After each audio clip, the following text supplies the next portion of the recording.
Oh, Tulani and Paimon. Fancy that.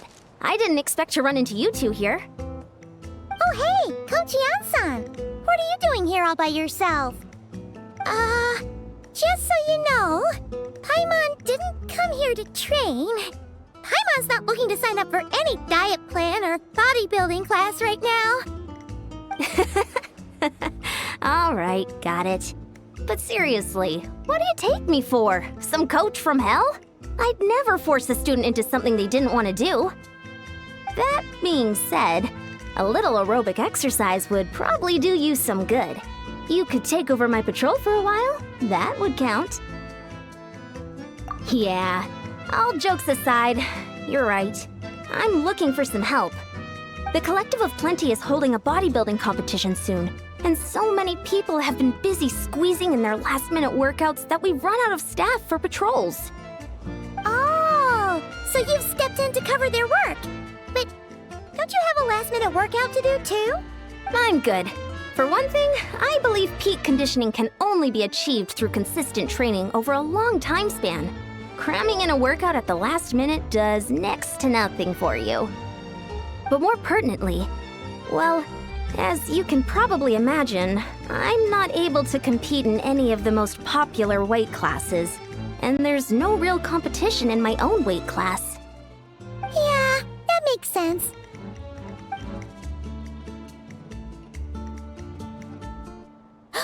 Oh no! Don't look at Paimon like that.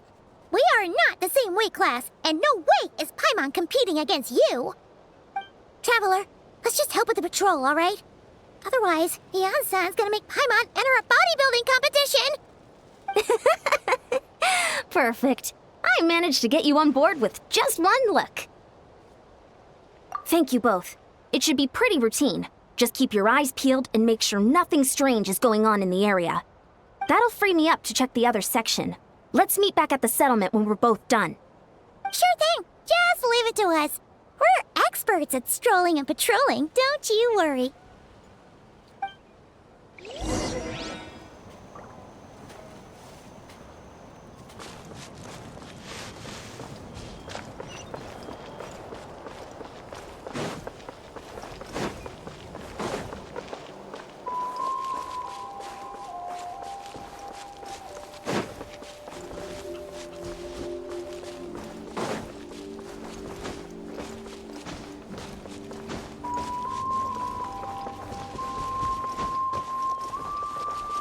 One with nature.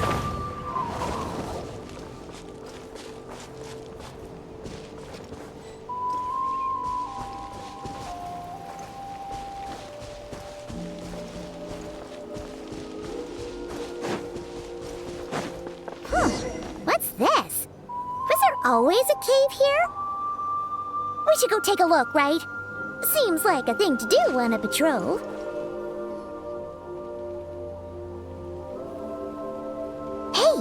There's a hilichurl here. Is it sleeping? Doesn't look very hostile. Why is it hiding away here? Ah! You woke it up! Huh? It ran away. Oh, yes, our reputation in Natlan is more fearsome than we thought. Even hilichurls don't want to mess with us now. You mean that shiny thing? Huh. Must have dropped it as it ran off. Huh. Paimon bets that hilichurl thought it was a priceless treasure. It was probably planning to hide it here for safekeeping. Until we showed up. Let Paimon take a look. Hilichurls aren't the brightest, so it might not be worth much, but still. What is it? You look so serious all of a sudden. Isn't this just a regular old key? The style is unusual, though. Doesn't look Natlanese. Where do you think it's from? What do you mean? What hibernation chamber? What spaceship? Wait, you mean the spaceship? The one that brought you to Direidyth? So, how did that key show up here? Are you sure you didn't just drop it? Whoa! Yeah, these look identical. So, if one of them's yours, does that mean the other one is... Knew it! Huh, the keys to a spaceship! Huh, somehow that really rams home the fact that you really are an actual alien. Oh, wait, no, descender. But anyway, now we know where it came from. The question is, how did it get here? The simplest explanation is that your sister lost her key somewhere not far from here. Then that Hilichurl found it and ducked into the nearest cave to hide it. If that's true, it means your sister was here recently. Yeah. Man, this is so crazy. We only agreed to help with the Iansan's patrol on a whim, and now we've made this bombshell discovery and found a huge lead on your sister. Should we keep following this trail while it's hot? Or do you think we should check back in with Iansan? Ah, there you are. Looks like you went the extra mile today. Thanks for being so diligent. Oh, hey, Iansan, what's up? Didn't think we'd see you again till we headed back to the settlement. We were actually just about to go meet up with you. We've made a huge discovery today. I came here to let you know that you don't need to keep patrolling anymore. The bodybuilding competition has just been canceled, so the usual squad will be resuming their normal duties. They'll be here to take over shortly. Wait, canceled? Why? What happened? The Abyss Order attacked. Huh?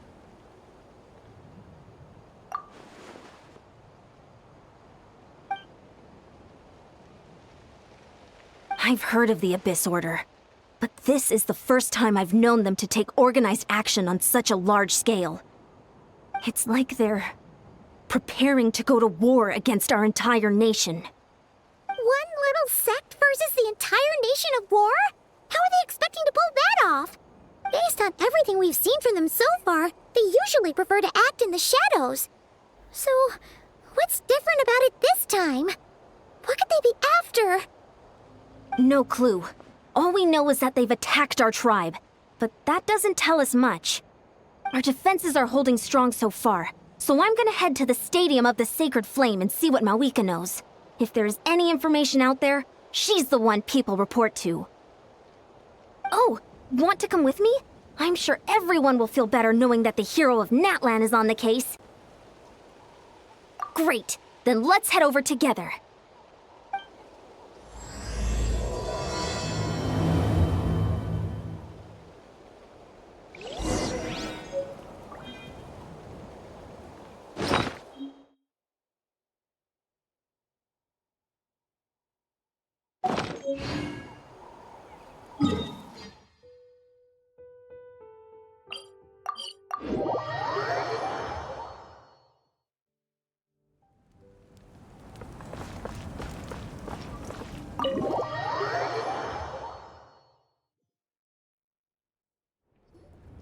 Mawika! Oh?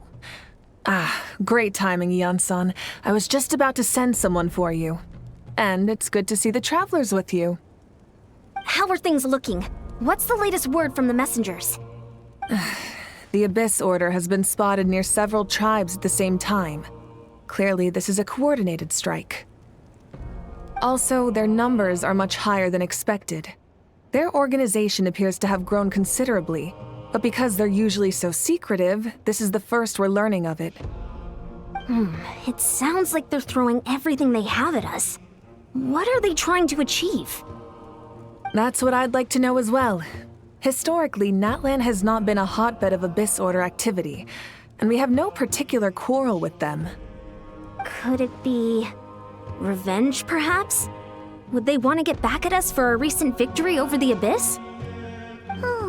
Seems unlikely.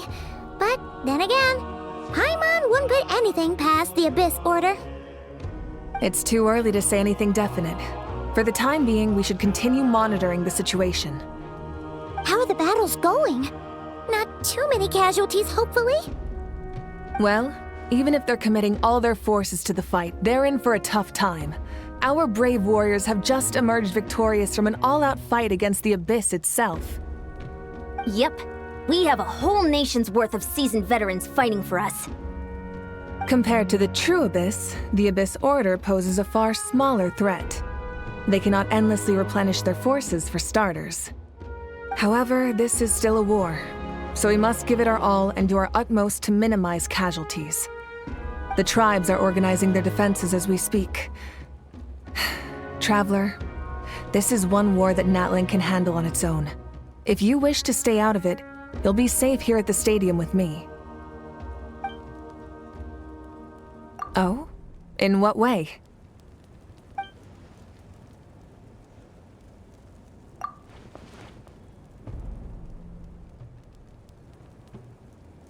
Yep, that's how it is.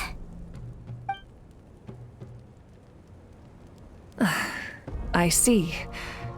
My goodness, that is very personal indeed.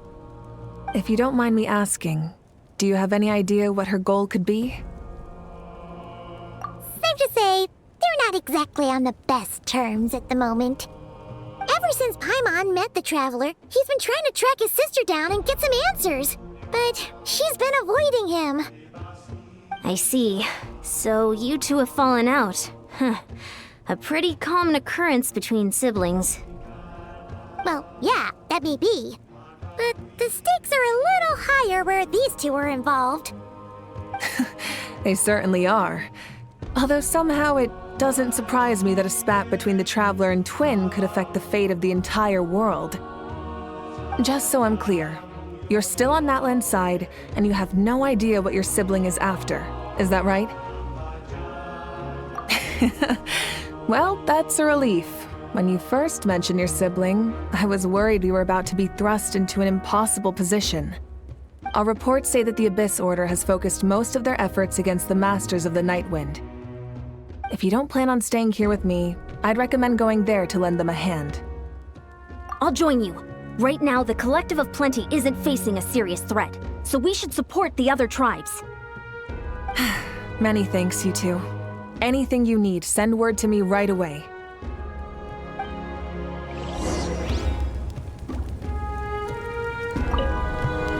And don't worry, you're still Natlan's hero. I'm not gonna blame you for something your sibling has done. Still, if we manage to find your sister, you wouldn't mind if I gave her a good punch to teach her a lesson, would you?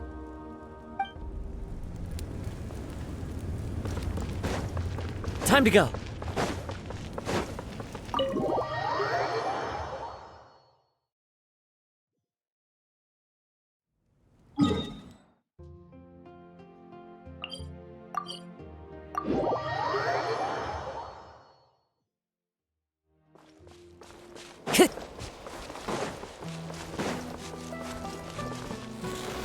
Time to go.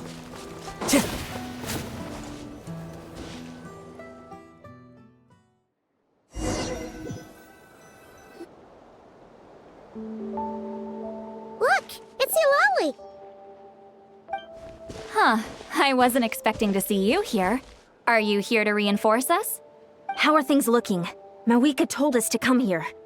Oh, the situation must be pretty dire if it's managed to get Eulalie out of the house. Dire? No, I wouldn't go that far. It's mostly just irritating. I heard we're being hit the hardest out of all the tribes. What are they trying to imply? They just think we're pushovers or something? The more I thought about it, the angrier I got. I couldn't exactly concentrate on my novel after that, so... well, here I am. So, that's how they earned the ire of Granny Eatsley, huh? They call themselves the Abyss Order, yes? Ugh, so tasteless. It's exactly the kind of two-dimensional name a clueless writer picks because they don't trust the rest of their writing to persuade the reader of who the real villains are. Hey! She's saying your sister has poor taste. Wait, what? Are you saying... his sister is a member of the Abyss Order? I only said that because I was mad, but maybe I went too far. Hey, let's save the chat for later. We've got some enemies incoming. Good. A much-needed chance to vent my frustration. And not a moment too soon. Things were getting awkward there. Luckily, I'll never have to find out just how badly the rest of that conversation was gonna go. You didn't have to say that last part out loud, Seat Lolly. Anyway, let's get him!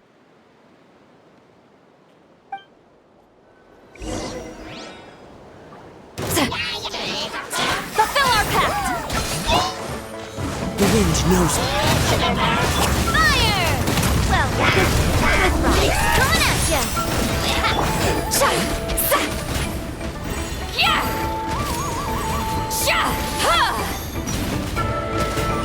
Get to work! Suffer the wrath of Dainsleif! One with nature.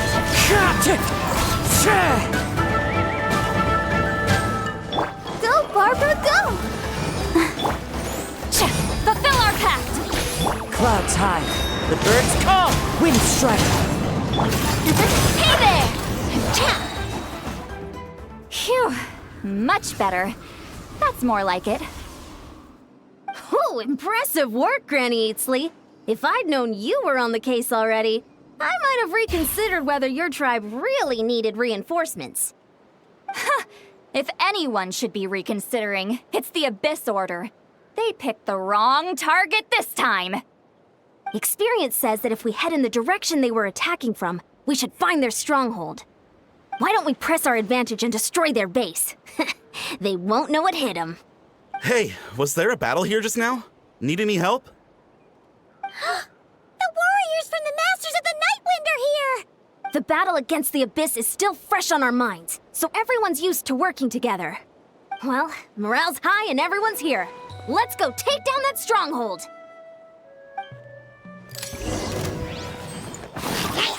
Get to work! Into the wind. Coming at ya! Hiya! Coming at ya! Forward! Crush them!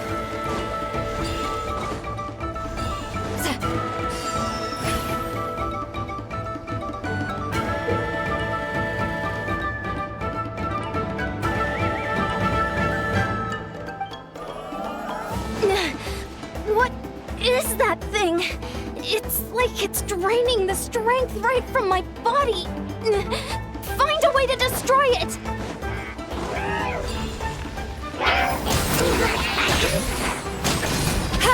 As one with wind and cloud. Wind strike. The Abyss Order's resistance is faltering. Now's our chance! Yeah! Fulfill our pact! You two! Time to end them! Attack! That's the way. Hey there! Watch out! Clouds high. The birds call. Get to work! Hey there! Hiya! Warriors! Attack!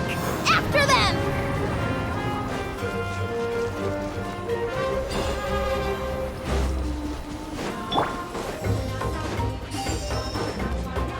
Time to go. Suffer the wrath of Dainsleif!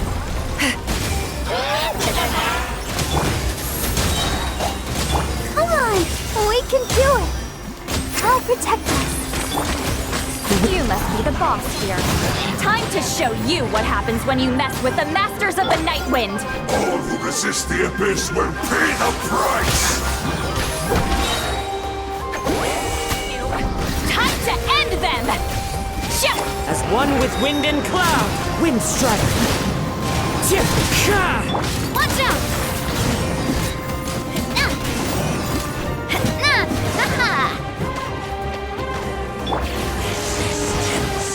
It's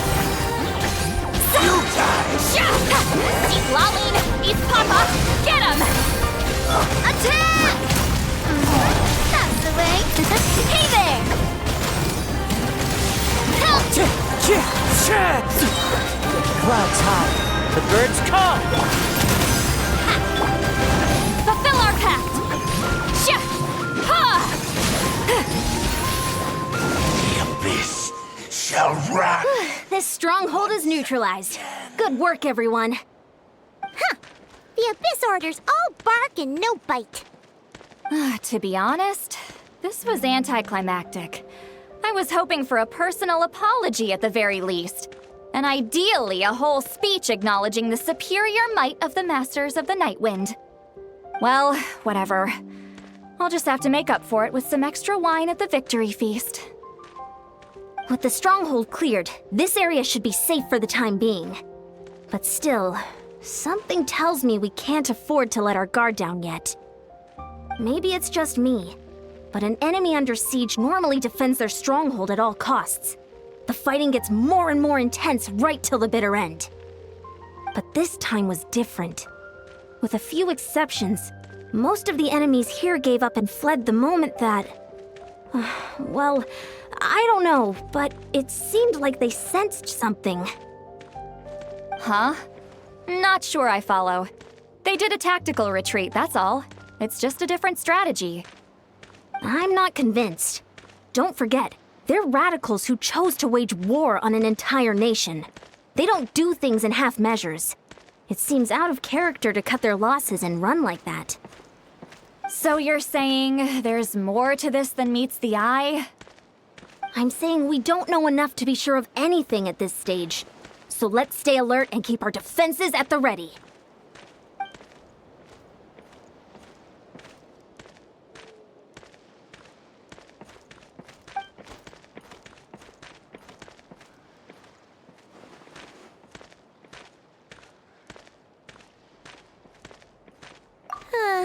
Paimon had a hunch you might say that.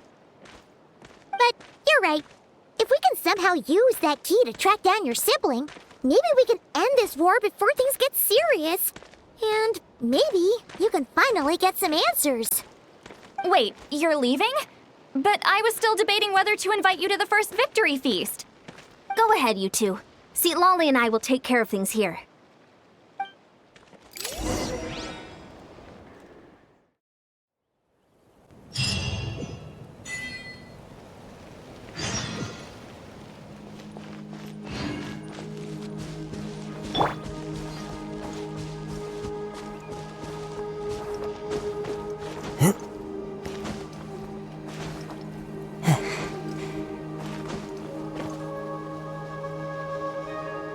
Into the wind.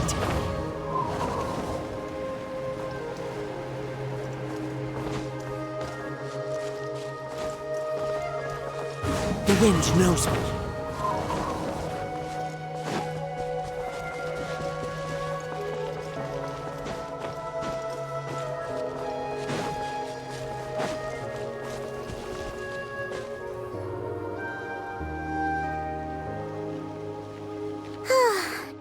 We're back where we started. That Hilichurl probably found the key nearby, right? Let's look around for clues. There's no time to waste. Iansan and Lolly are waiting for us.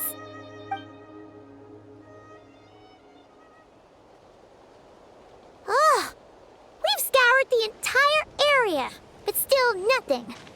How the heck did the key end up in that Hilichurl's hands? Are we supposed to believe that it just fell out of your sister's pocket as she passed by? Huh. Seems kind of ludicrous to lose something so important in such a dumb way. But then again, who knows? Sometimes in life, things just go missing and that's that. Oh, thank goodness! Someone's here. Please help me. Oh, who are you? What happened?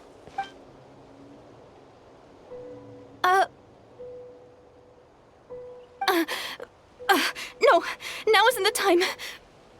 Please, you've got to help me. I'm being chased by monsters and I can't keep running. Can you do something?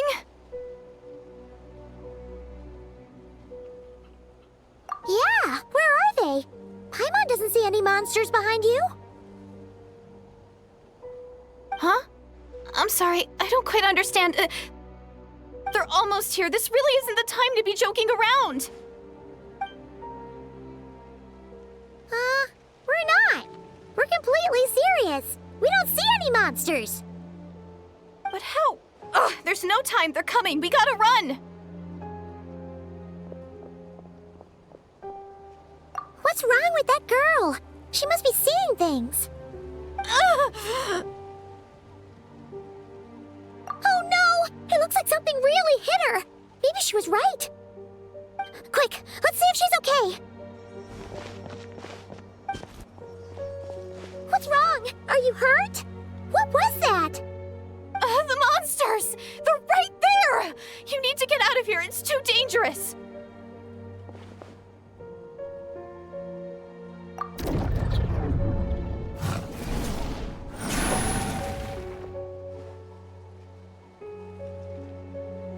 Huh? Oh, now you finally see them. Well, it's about time. I nearly kicked the bucket just now. Great! Thank you, Savior! Savior?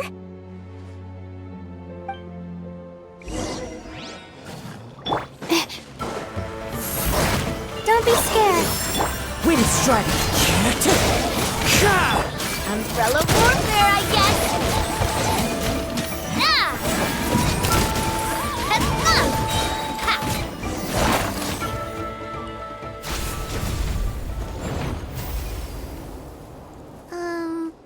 You done? Paimon still can't see anything, so she can't tell. It just looked like you were slicing in thin air. Kinda funny, actually.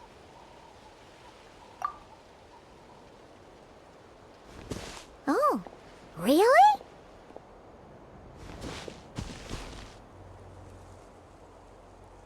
Sure.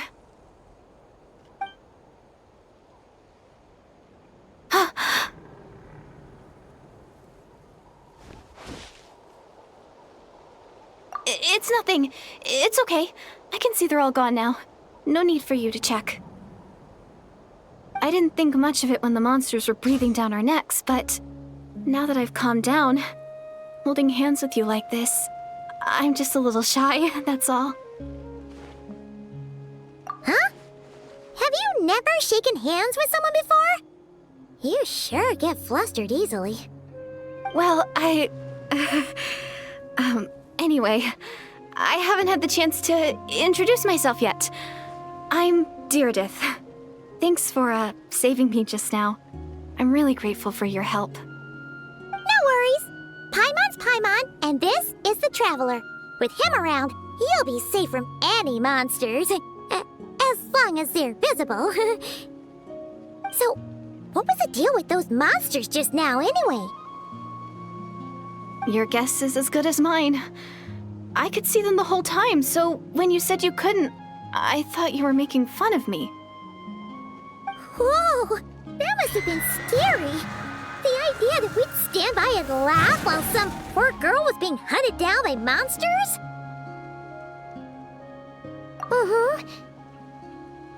Don't worry, we aren't like that.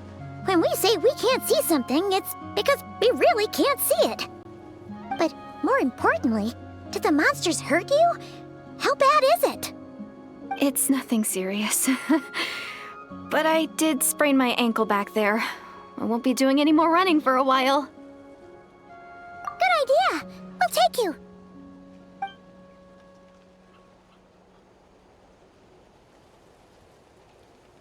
Phew, thank you so much. Despite getting injured, I still feel much safer with you around. I'm gonna stay here until I heal up. Don't want to risk running into any more monsters. Yeah, you already took a big enough risk coming out here all on your own. So, where are you from, Direidyth?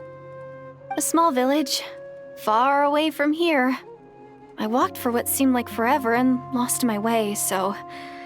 yeah, I have no idea where I am anymore. Maybe all these trials and tribulations are part of the journey.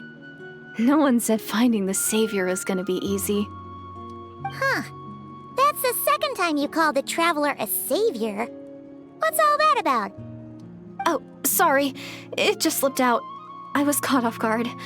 The resemblance is so uncanny. Anyway, let me start from the beginning. There was once a sage who passed through my village.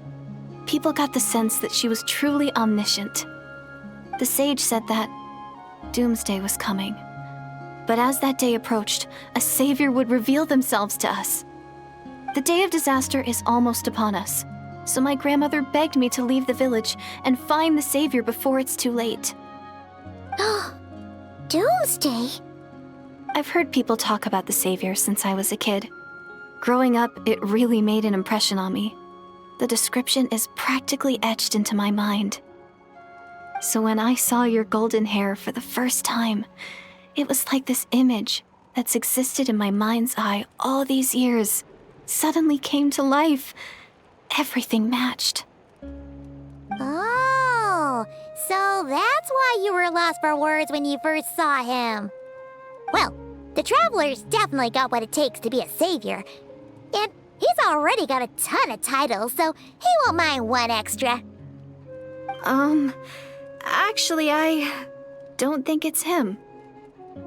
What? But didn't you say that everything matched? Everything except the gender. The savior was described as a young woman. Oh, for goodness sake. There are gender requirements to be a savior? Really? Oh, of course. If it's not you, then it's gotta be her. Who? Who is it? You have a sister? Well, then that's it. Oh, it's her. It has to be. Oh, thank goodness. Please, can you take me to see her?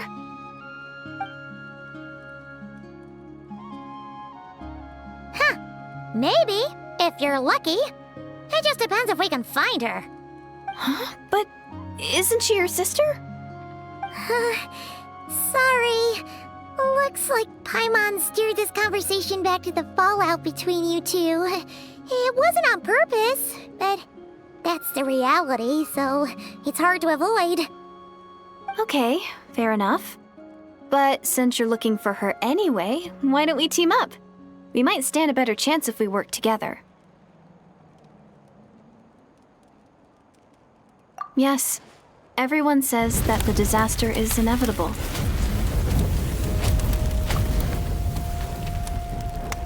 But the savior will rescue us all from our pain and suffering. I've always dreamed of meeting the savior. Do you really buy this whole doomsday thing? Seems kind of far-fetched.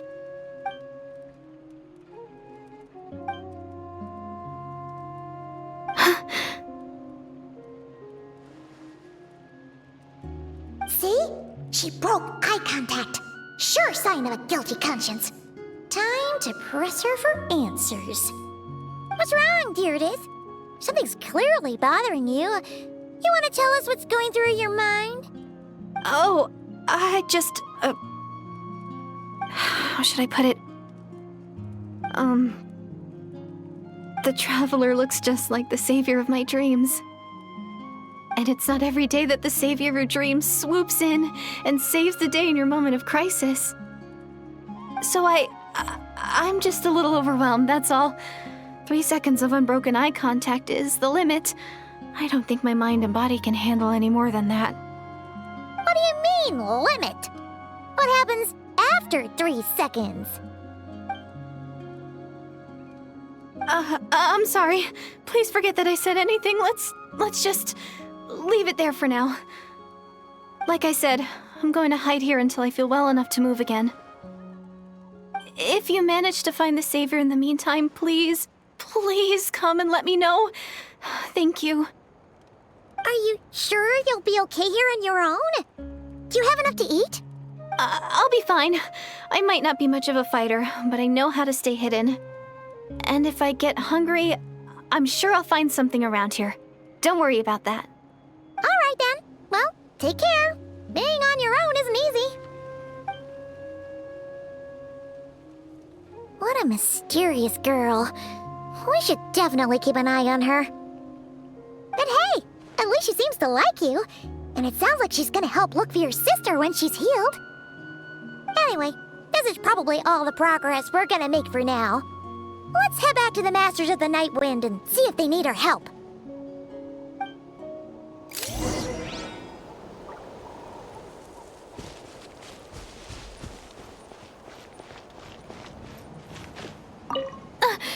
Don't worry, I'm fine. I just need some time to myself.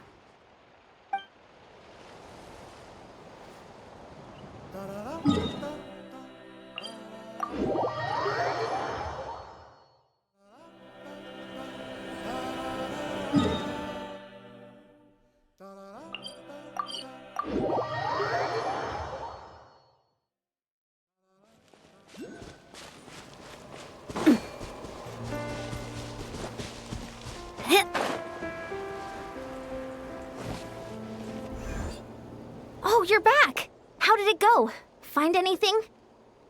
Nothing substantial, unfortunately. But we had the weirdest experience.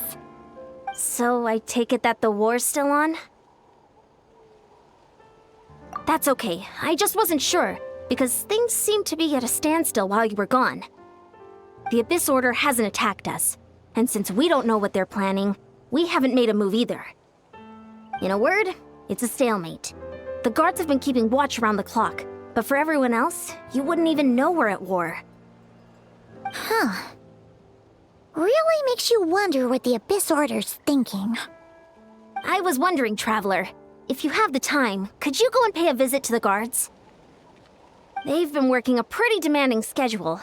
I was gonna go see them myself, but I'm sure they'd appreciate a visit from the greatest hero of our time. Oh, but you're a great hero too, Iansan. Great. Thanks, you two.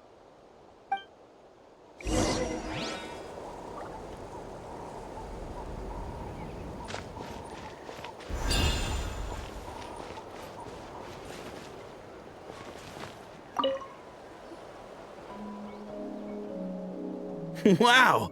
Tumaini, our hero. We've actually fought together before. You probably don't remember it, though. You do? Then it's truly an honor to serve alongside you once more. Thank you for standing guard this whole time. It's all good. Honestly, it's not been that much work. Haven't heard a peep from the enemy. Nothing that would indicate an impending attack. I've spotted a bunch of Abyss Order operatives, but they weren't acting hostile, just hanging around. There were even moments when they seemed to be meditating. At least, that's what it looked like to me. Maybe it's part of their religion or something. Out of an abundance of caution, I asked some shamans from the tribe to take a look and see if there was anything nefarious at work. But they didn't sense anything untoward, so we just put it down to religious ceremony and left them to it. Huh. Interesting.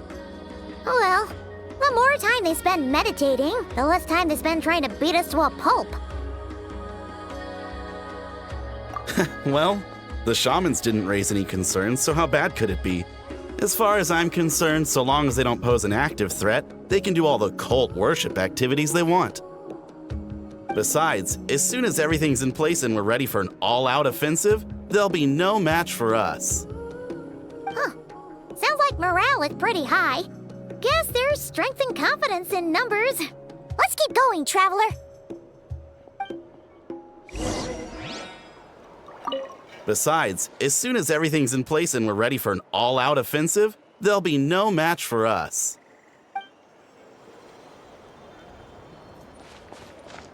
Don't worry, I'm sure they'll show up soon.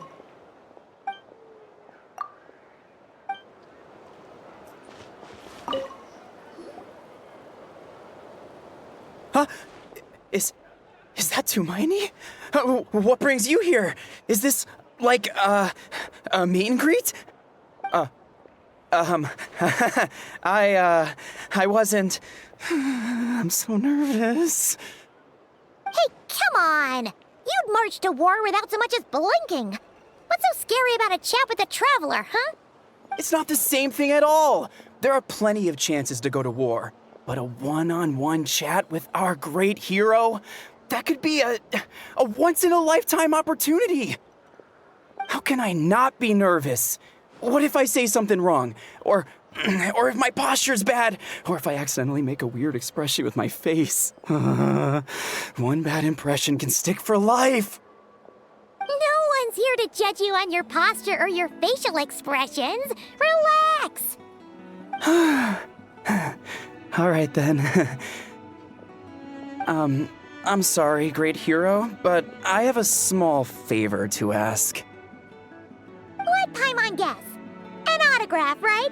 That's easy. May I challenge you to a fight? What? How can you be so audacious and so sheepish at the same time? Huh. Paimon's starting to think your nervousness is all just an act. No, of course not. I just figured that if I don't ask now, I'll regret it for the rest of my life. But I am still on patrol, so please, Great Paimon, if you wouldn't mind taking over for me for just a few minutes? Ugh, again with the sheepish audacity. Just pick one or the other, will you? Woohoo!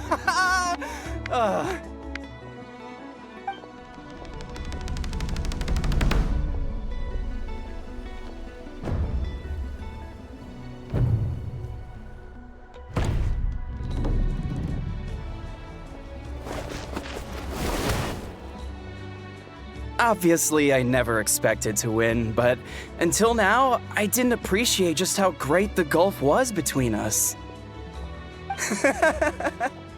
I'll be bragging about the day I got to spar with Hermione for the rest of my life. Today's really my lucky day. Ugh, Paimon can't keep up with you. Your tone has changed all over again. Now you've had a spar with the Traveler. What gives? Well, some people connect through conversation, but we warriors bond by sparring. And now that I've had a bout with the hero, we're no longer strangers. Nothing to be nervous about anymore. Okay. Well, to each their own. But Paimon's still gonna stick to conversation. Not at all. We haven't spotted any new enemy movements. As Paimon expected, nothing here either. Let's do another lap and get back to Iansan.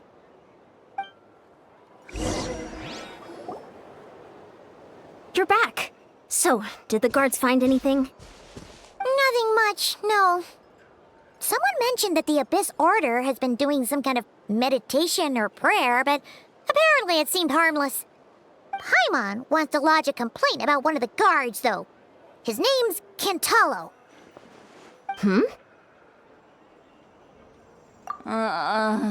Traveler? You're back already? And no one thought to wake me up, huh? In fairness, you look pretty hungover. Can't imagine anyone wanting to wake you up in that state. I'll have you know I'm perfectly sober when I'm hungover. Okay.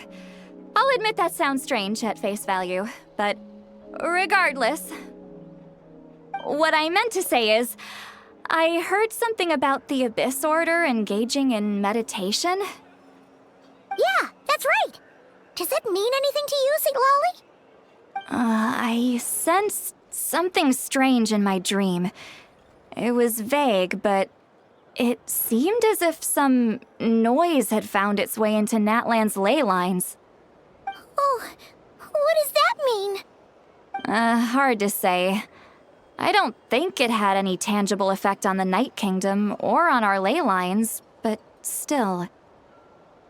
It's like a signal that exists on a different dimension of reality. It might not interfere with ours or pose any detectable risk, but I just get the sense that something strange is going on. Oh, so even someone as familiar with the ley lines as you can't tell what's going on. No wonder the shamans that Satura called to the front lines couldn't sense anything. Iansan, I think we should go talk to the chiefs. There's no point dragging this out. We need to take the initiative and drive the Abyss Order out of Natlan for good. If that's the Council of Granny Eatsley, I'm sure the chiefs will agree. But it will still take us some time to gather the required force. In war, adequate planning and preparation is the key to victory. Sure, but the finer details aren't my concern. Anyway, I'll leave you to it. Just remember to come find me when you're ready to talk to the chiefs. Oh? Sure, what is it? Huh, you mean only select individuals can see them? Now that's a strange one. I guess they could be manifestations of a disturbed psyche? Or extreme negativity embodied in physical form? It could also be a simple case of dead monsters whose souls got stuck here somehow. Well, I say simple. Things quickly get confusing when you start looking into monster souls. For starters, trying to figure out which classification system to use is a real pain in the... All right, we get it. Granny Eatsley's learning and wisdom knows no bounds. But could we just get the short answer? Hey, I was just thinking out loud. You really think I was just trying to flaunt my knowledge? Anyway, the short answer is... there are many potential explanations for the kind of phenomenon you describe. That said, it's not something I've ever encountered in all my years. Wow. Okay.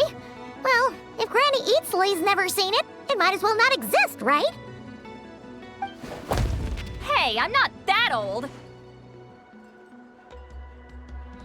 Care to elaborate on what happened? This all sounds rather mysterious. Really? You had to hold her hand to see the monsters? That sounds a little contrived. Huh? That's the part that bothers you? Maybe the point is more that it requires direct physical contact, whether that be hand-holding or otherwise. But that's neither here nor there. What bothers me is, it sounds like she's convinced that your sibling, the leader of the Abyss Order, is a savior. That really makes me question whose side this girl is on, and whether what she told you about her background is actually the truth. Sorry if that comes across as paranoid. It's just hard not to be suspicious of everything when we're in the middle of a war. Actually, Paimon feels like you make a fair point. Whoever this girl is, she sounds like bad news. Okay, well, you're clearly just jumping to conclusions. It's hard to know what to make of it. A young lady all by herself, lost in the middle of nowhere, sees monsters that no one else can, calls the leader of the Abyss Order her savior. At the very least, we should remain vigilant. Keep a close watch on her. Sounds sensible.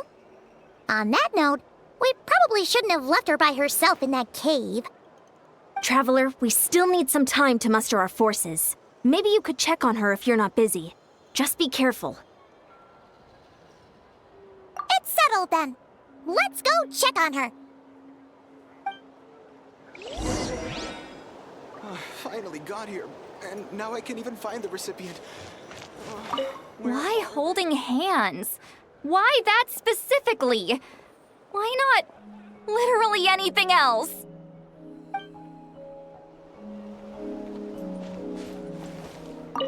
I'm not normally so suspicious of strangers, but at times like this, the safety of the tribes has to come first.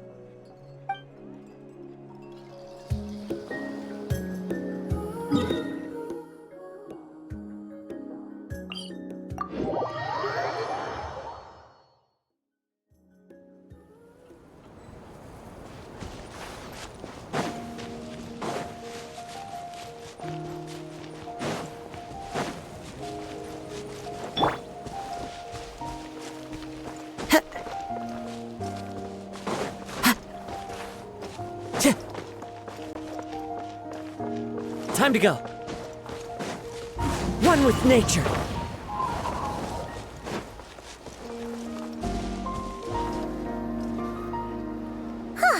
Here we are. Direidyth will still be here, right? Oh, it's so quiet though. Uh-oh. What if Iansan was right? Maybe she never intended to stay here at all.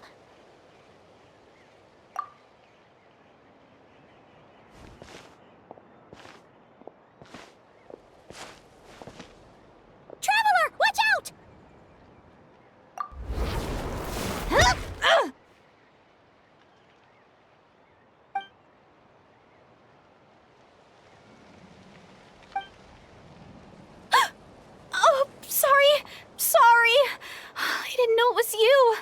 I heard a noise and I thought it was the monsters coming to get me. Oh, did I hurt you?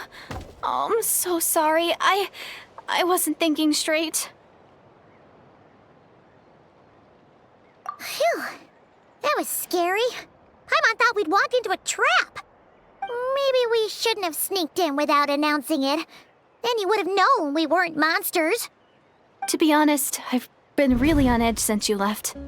I just have this constant feeling that any second, the monsters are gonna come back and get me. And it's not like I can run from them. There's also no way to cook here. It's good you got back when you did. Another hour and a half and you probably would have found me starved to death. Oh, that's weirdly precise. Though, it does explain why your attack on the Traveler was so weak. Wait, if you really thought you were gonna starve or get killed by monsters, why'd you promise that you'd be okay here on your own? I just didn't want to lose face in front of my hero. He already saved my life once. That's more than enough. I just don't want to come across as a constant burden. Huh. For someone on the brink of starvation, you're pretty preoccupied with your image. What's the real reason? What? That is the real reason. I'm kind of bearing my soul here, you know? Anyway, so, could you make me some food now?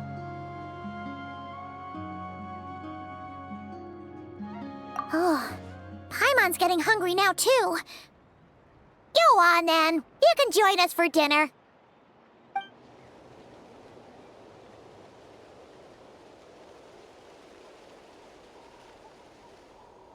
Whew.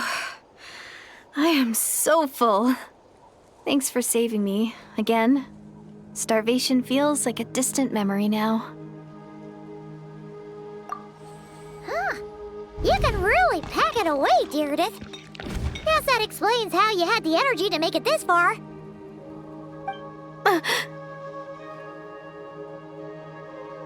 tried so hard to hold back, but it looks like I still came across like a total glutton. Paimon didn't even realize how late it is. Hey, the night sky here is really pretty. Yeah, and it's all thanks to you both that I'm able to relax and enjoy it. I was cooped up in that cave the whole time you were gone. Now, I'm finally out. The air seems fresher, and the stars more beautiful than ever before. You weren't in there that long. When I was young, I used to lie on the roof of my house, gazing up at the stars. And often, my mind would drift to this question. Is this starry sky actually real? But my grandma would tell me the answer to that question doesn't really matter. Think of all the people in our village who spend their entire lives here, she'd say. To them, that little village is their whole world. And so, if it's our destiny to live beneath this sky all our lives, then whatever may or may not lie beyond, this is our world, and that sky is real to us. Paimon kinda gets you, but also not really. Is it kind of like how journeying with the Traveler is everything to Paimon right now? I really treasured my world for a really long time. The village was my everything. The houses, the scenery, stories I always loved to hear about the Savior. But I could never bring myself to agree with Grandma. Even if the village was my entire world, I still had to know what lay outside its borders. Yeah! Go you! So, I finally ventured out and set off on my journey to find the Savior. I'm going to make my world bigger, one step at a time. And I'm not going to stop until I've seen what's beyond the stars. Maybe then, I'll finally get an answer to the question I had as a child. Who knows? Maybe one day, I'll be sitting and chatting just like we are now, but with someone from another world. Yeah, one day. Oh, if only we could tell her. But it's probably best not to open that can of worms right now. I need to find the Savior and protect my world. Then, I can make sure it continues to grow. That's the most worthwhile thing I can think of doing, so I've been giving it everything I've got. You know what? That's pretty cool. Paimon kinda wants to root for you now. Oh, sorry. I got a little carried away. I always get chatty after a hearty meal. Just like my grandma.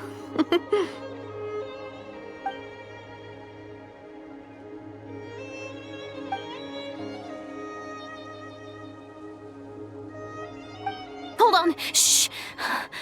It's them. The monsters are back. Where? Oh, still invisible, huh?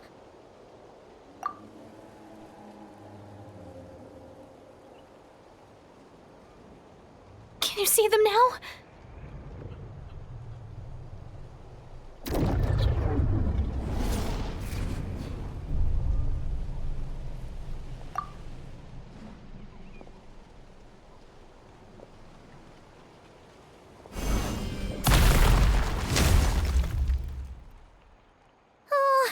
Paimon still can't see anything.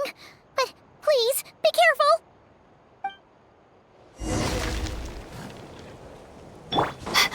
Not now. Fallen leaves, adorn my night! Watch out! Hiya! Hey there! Let the show begin. The night is cold. Wind strider! Fire! Well, with rocks.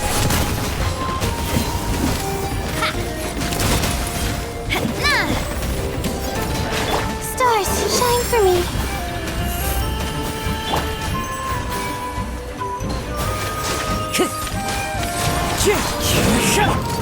Hey there! Clouds high, the birds call! My guiding stars. A proper send-off from Justina with love. Hey there!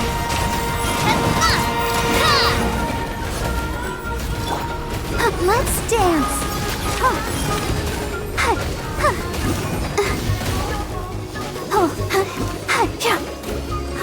The night is cold. Watch out! Umbrella warfare, I guess. Hiya! Attack! That's the way. Watch out!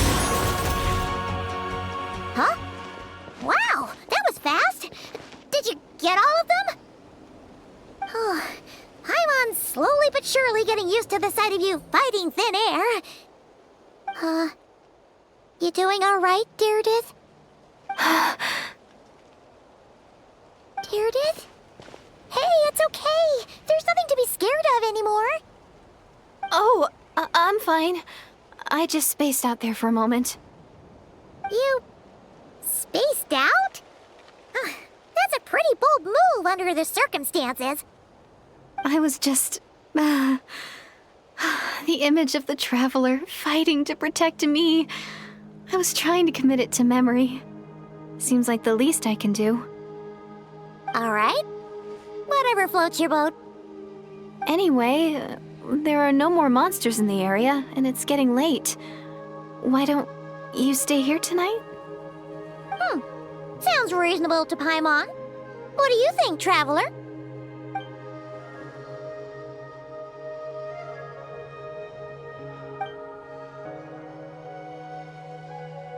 All right. Direidyth will be... Huh? Direidyth? Why are you going in alone?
Doomsday. A fitting name indeed. A blood-red sky. Wild beasts that slaughter all in sight. Endless pain. A terrible curse that cannot be reversed. And the birth of a savior.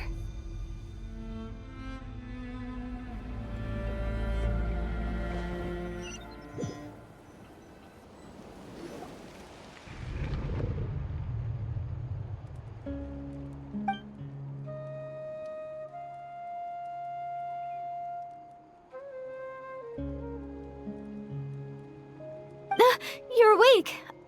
I'm sorry. I didn't mean to,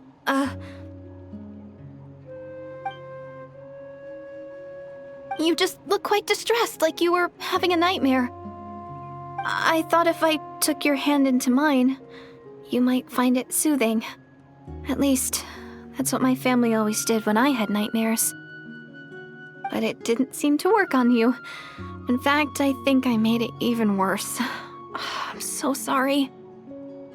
Oh, is that right? You better not be trying to pull a fast one on the Traveler. What? Don't be so... I have more self-control than that. Self-control? What does that have to do with it?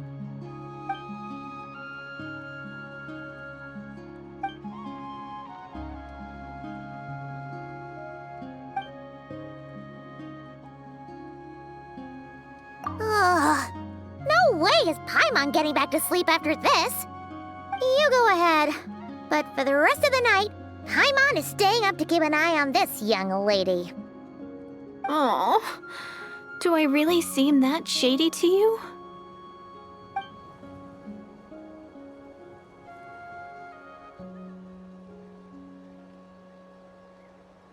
Well, Direidyth, there should be enough food for 3 days. Make sure you eat the perishable stuff first, so nothing goes to waste. You can't tell which stuff is perishable, right? Yeah, I can tell from the ingredients.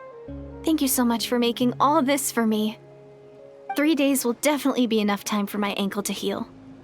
Then I'll continue on my journey to find the Savior. All right, then we'll be off. Bye for now, Direidyth. See you? Wait! But if this is goodbye, how am I supposed to find you again? Oh, I mean, what if I find your sibling? How am I supposed to let you know? Ah, that's a good point. We share the same goal, but we're constantly on the road, so we've got no fixed address. How about this? When the time comes, you can just write a letter to Mawika. She'll be able to find us for sure. Mawika? Who's Mawika?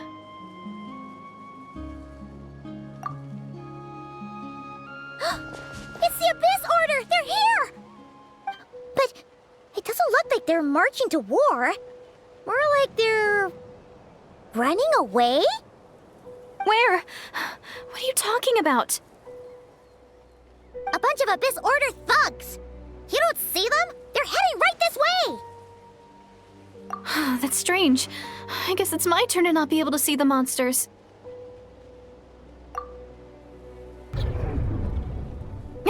You're right! I see them now. You weren't joking after all. So this is what it's like. What a weird situation. What is making these monsters invisible? Is it Direidyth? Or the monsters themselves? Or is it us? Well, might as well mow these ones down, just so they can't pose a threat to the tribes.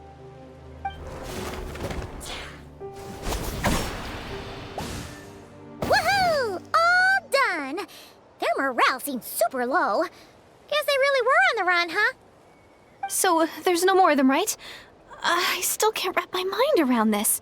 Why couldn't I see them until you took my hand?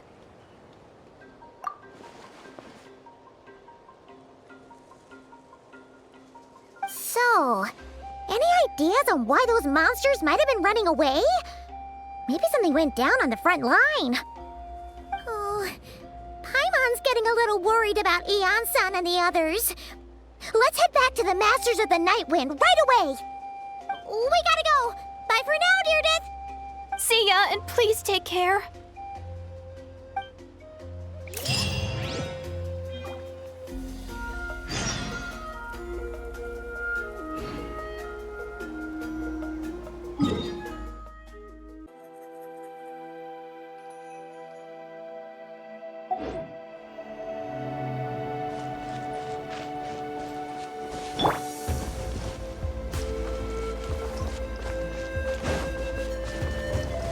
Into the wind!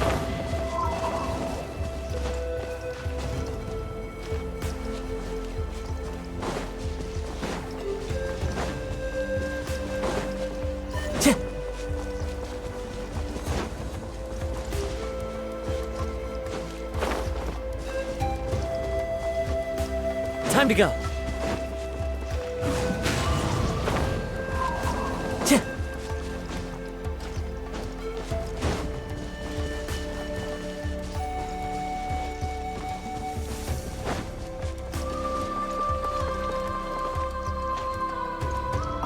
Don't worry.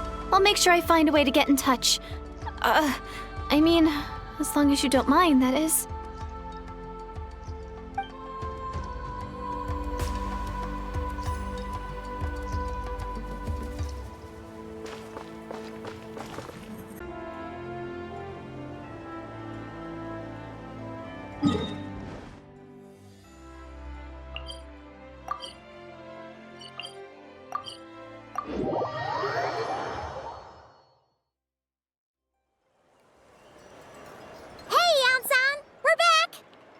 We ran into quite a big group from the Abyss Order just now. Has something happened at the front? The front line has collapsed. Huh? But how? No, relax. Their front line has collapsed, not ours. Oh, feels like you could have phrased that more clearly at the start. But this is good news, right? Why'd you still look so serious? No, we're still mustering troops, nowhere near ready to go on the offensive. So at first, I was also confused about what exactly happened out there. But just now, I got the full story from a guard who was on the scene. He watched the enemy lines crumble in real time. What did he see? One person. Just a single individual. They stormed the enemy lines and attacked with a vengeance, cutting them down like paper dolls. They wielded an unknown power and fought with a sword style that no one recognized. The guard who relayed this to me said that before he even had time to react, the enemy was decimated. I'm only recounting what I heard, and I'm sure the guard in question must be exaggerating to some extent. But still, we have to identify this person. And assuming they're a neutral party, we'll need to figure out how to engage with them. Clearly they're a force to be reckoned with, so we don't want to come across as too weak or too hostile. It's quite a diplomatic conundrum. You don't need to sweat it, Iansan. From your description, we're already pretty confident that we know this person. Honestly, with the Abyss Order acting out so publicly, it's about time he showed up. Dainsleif!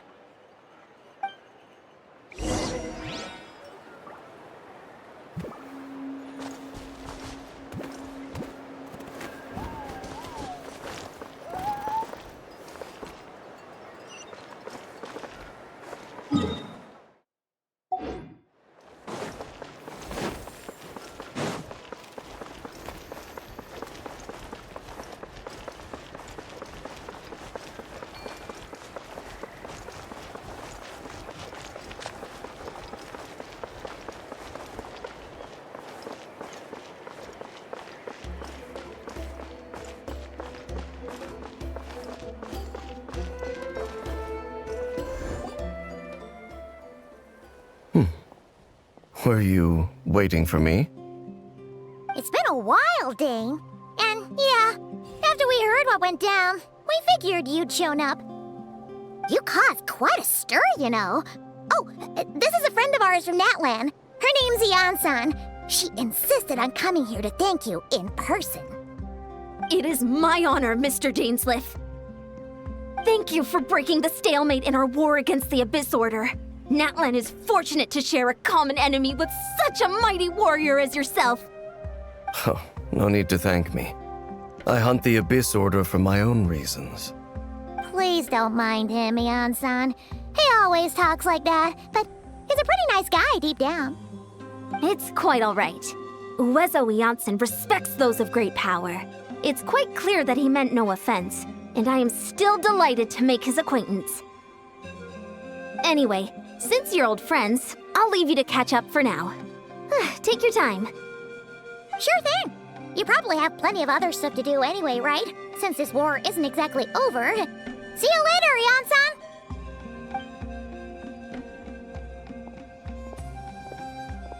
Hey, Dane. Would it have killed you to be a little more polite? She's our friend. Iansan, yes? I will remember the name. But I will not invest more emotion than is necessary when dealing with the citizens of the Seven. It is a matter of principle for me.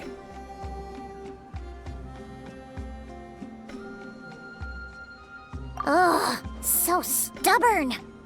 But whatever. So anyway, Dane, do you have any new info about the Abyss Order for us?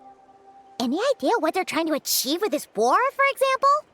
Never before have I seen the Abyss Order take action on such a large scale. Taken at face value, it seems highly illogical.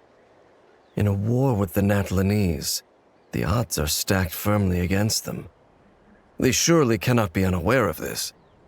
Their true goal must be a deeper one. We thought so too. But it sounds like you're no closer to learning what that goal is than we are.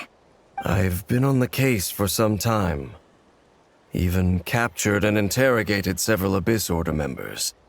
Yet still, I am none the wiser. I can only assume they have gone to great lengths to keep their real operations a secret. I have a bad feeling about this. The Abyss Order is wasting a lot of its forces attacking Natlan.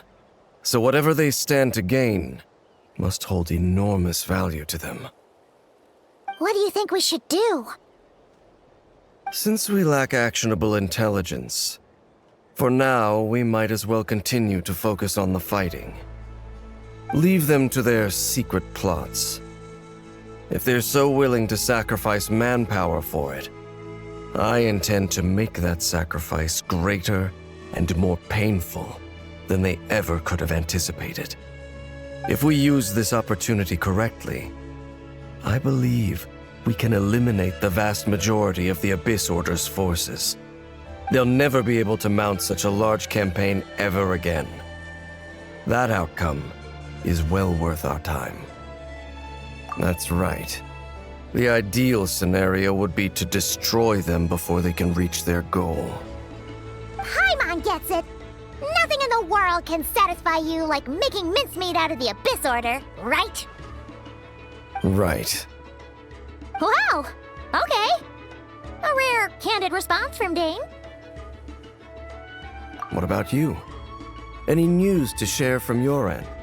Well, actually, we found his sister's hibernation chamber key near the Collective of Plenty.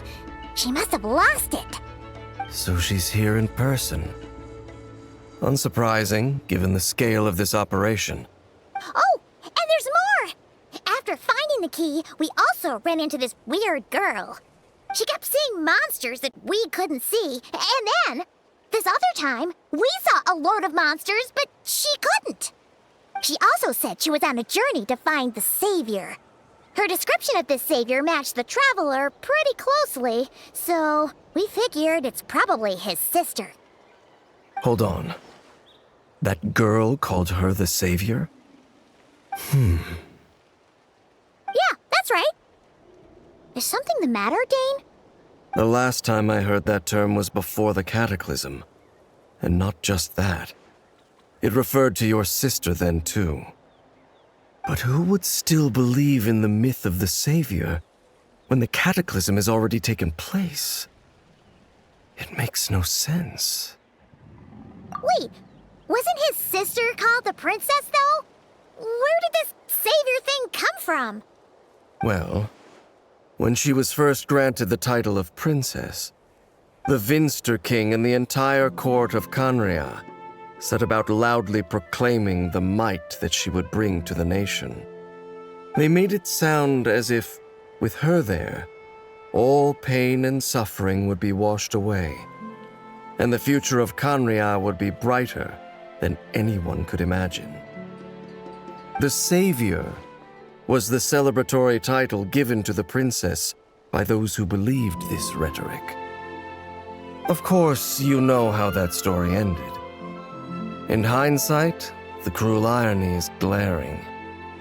All that title really stood for was the Vinster King's lust for power. Oh, sounds like the people of Khaenri'ah really believed in her.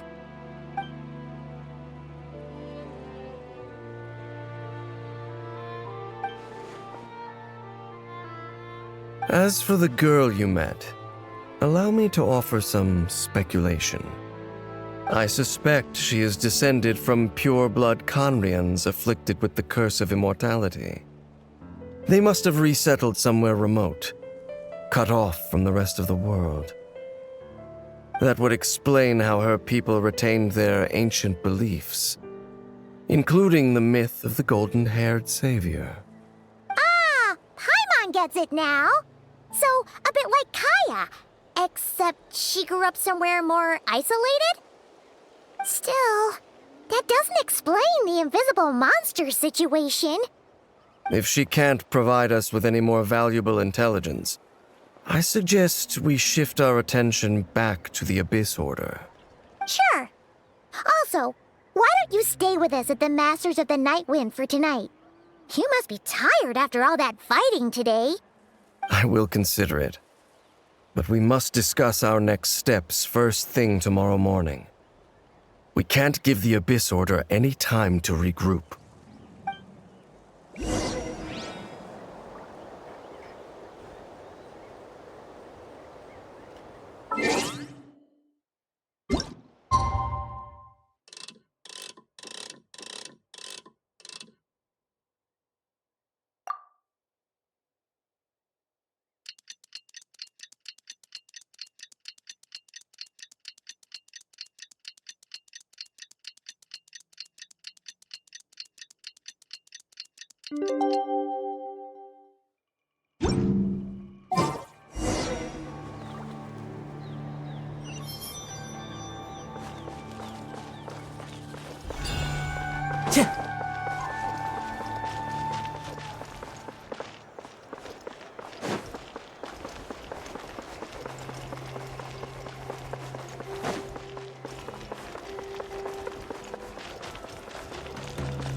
No, we can't give them that much time.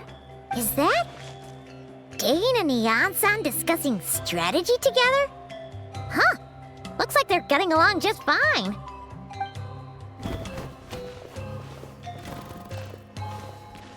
Morning! What are you guys talking about? Ah, you're here. I have some good news to share with you. We just got word from the Scions of the Canopy. Their intelligence has reported that they've discovered the Abyss Order's headquarters in Natlan.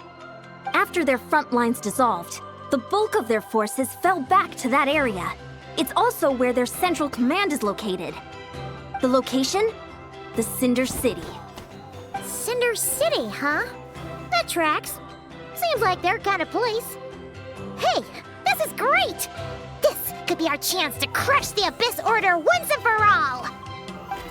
And with any luck, maybe we'll find your sister there too. Yep, our army is almost ready, and we've sent a message to Mawika to let her know the plan. We can't really launch an operation this big without the okay from the Archon. I beg to differ. This is wasting time. You have the intel you need, so act on it. Every second you delay only increases the Abyss Order's odds of survival. I've already explained my reasoning, Mr. Dainsleif. I understand your concern, but an immediate strike is not on the cards for us. Very well. Then I will go there alone. Thank you for the intel, Iansan. You're gonna go on your own? Come on, be sensible. Just wait a tiny bit longer, and you'll have a whole army going with you. It's all right. I support your decision, Mr. Dainsleif. Huh? Shouldn't you be talking sense into him? I admire his courage, and I believe he is strong enough to take on the Abyss Order on his own. And even if things don't go to plan, he just needs to bide his time until we arrive with reinforcements. Mr. Dainsleif, I wish you the very best of luck. Thank you. Looks like he's waiting for you to say something, Traveler.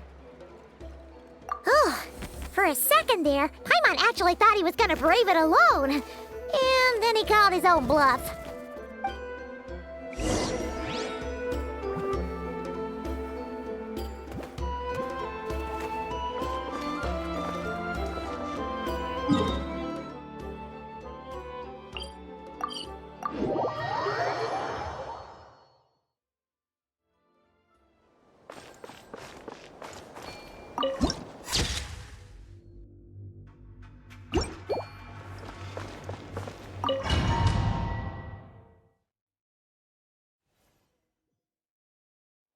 Is this the place? The Abyss Order's hideout in Natlan? All these years, the Abyss Order has managed to either stay hidden or fiercely defend their position. This may be the first chance I've ever had to finally make a serious dent in their forces. Which reminds me, once the fighting starts, I can't promise I'll be able to have your back at a moment's notice. But if you run into any Abyss-powered mechanisms, feel free to leave them to me. I'll take care of them when I can. It's been so long since we fought with Danes side by side.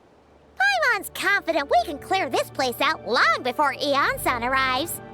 And if you get to meet your sister again, even better. Let's go!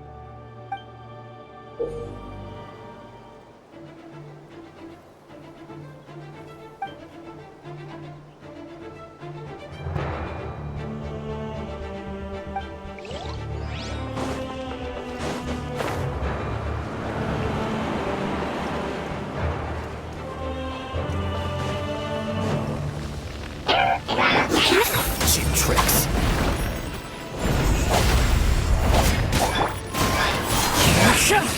Wind strike.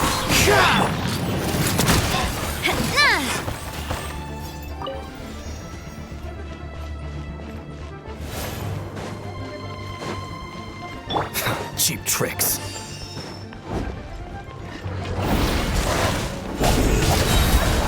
Don't be scared. Clouds high. The birds call. Cheap tricks.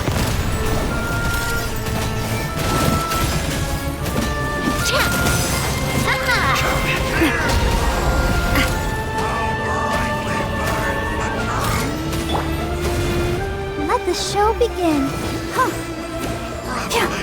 From on high!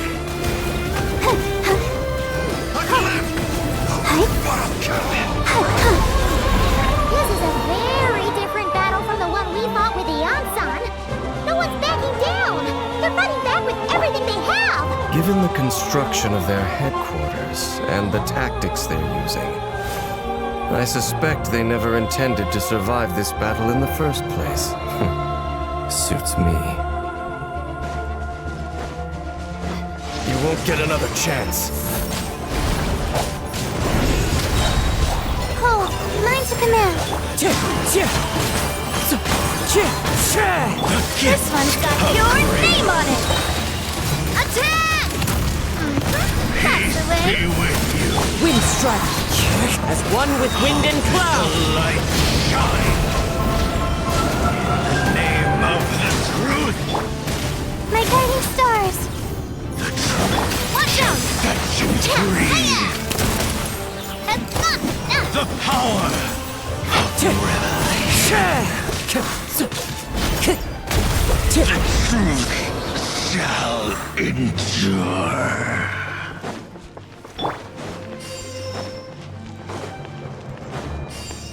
Cheap tricks.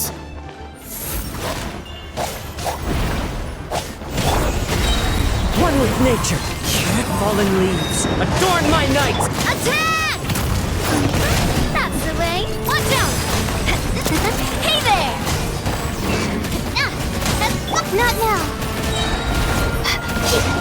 Stars, shine for me.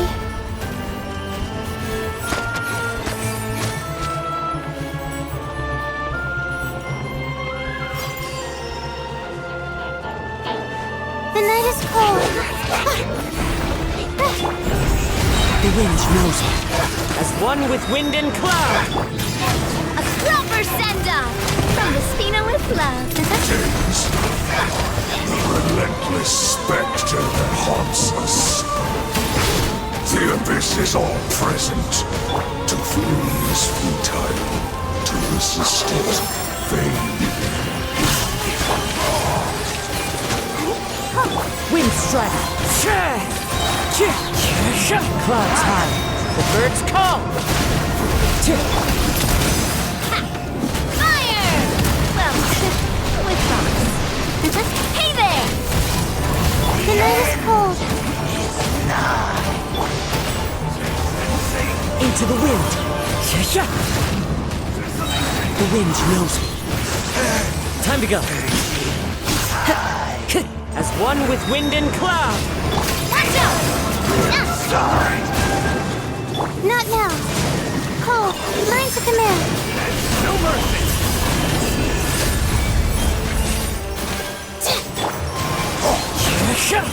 Coming at you!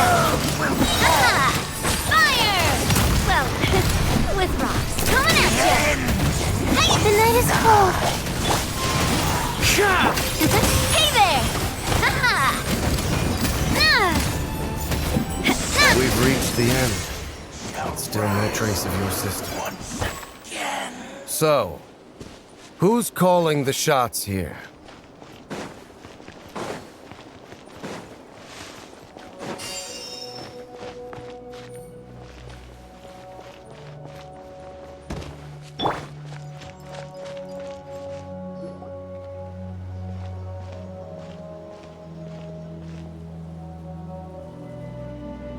Twilight Sword Dainsleif. Is this really what you want? It is indeed. I will take every opportunity to hunt you down to the last man. So, where's the Traveler's sister then? Or is this guy supposed to be in charge here? So, this is a hunt to you. I must say I pity you, Dainsleif. The death you dole out so readily to others is a luxury you yourself cannot enjoy. But today, that is the least of your worries. Do you realize that all your years of pursuing us are being rendered utterly meaningless, even as we speak? Your riddles tire me. The overwhelming advantage is ours, at least for the moment. You know what that means for you. I'd like to see what makes you believe you've already won. Or that you can still turn the tide of this war. Then allow me to be frank.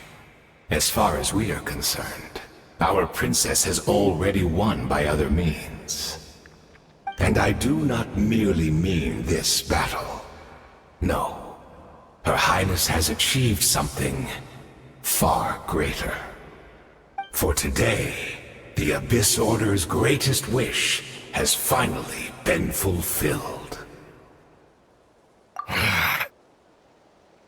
Our Highness quietly infiltrated the Night Kingdom to exploit that realm's past experience with ley line reconstruction. And then used the Loom of Fate to reweave the ley lines of Conria. What? She used used the Loom of Fate? Wait, does this mean the attack on the Masters of the Night Wind was all a smokescreen to give her some cover? Oh no, this makes too much sense.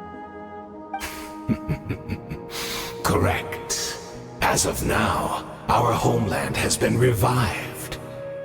And all of my comrades that you have slain, Dainsleif, they shall forget the struggles that have beset them these past 500 years, and begin their lives anew in a Khaenri'ah restored to life. What a load of drivel. Your falsehoods are riddled with flaws. My ears tire of your tedium. Right. You still need a few steps after that, such as finding a place to host the ley lines you just re-wove. Plus, if it was really so easy, Moika and the captain would have had a way easier time during the war. I have one simple question. If Khaenri'ah has indeed been revived, as you claim, then where is it? Oh, you poor fools. Clinging to delusions, even after the truth has been plainly revealed to you. Think back on the past few days. Have you truly not noticed anything amiss since the start of the war?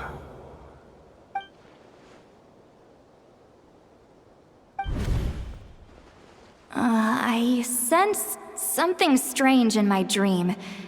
It was vague, but it seemed as if some noise had found its way into Natlan's ley lines. Oh, what does that mean? Hard to say. I don't think it had any tangible effect on the Night Kingdom or on our ley lines, but still.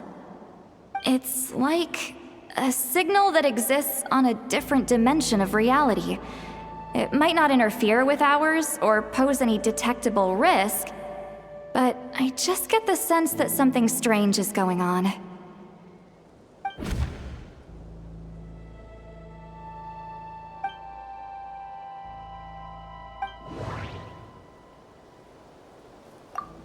The Abyss Order retreated when we attacked their stronghold with Iansan and Seat Lawley. This isn't their usual style. According to a guard stationed near the Masters of the Nightwind, many members of the Abyss Order were seen idling around during the lull in the conflict, even settling down to meditate. I couldn't see the monsters that Direidyth could see, and she couldn't see the ones I could. We could only see the monsters in each other's sight after making physical contact.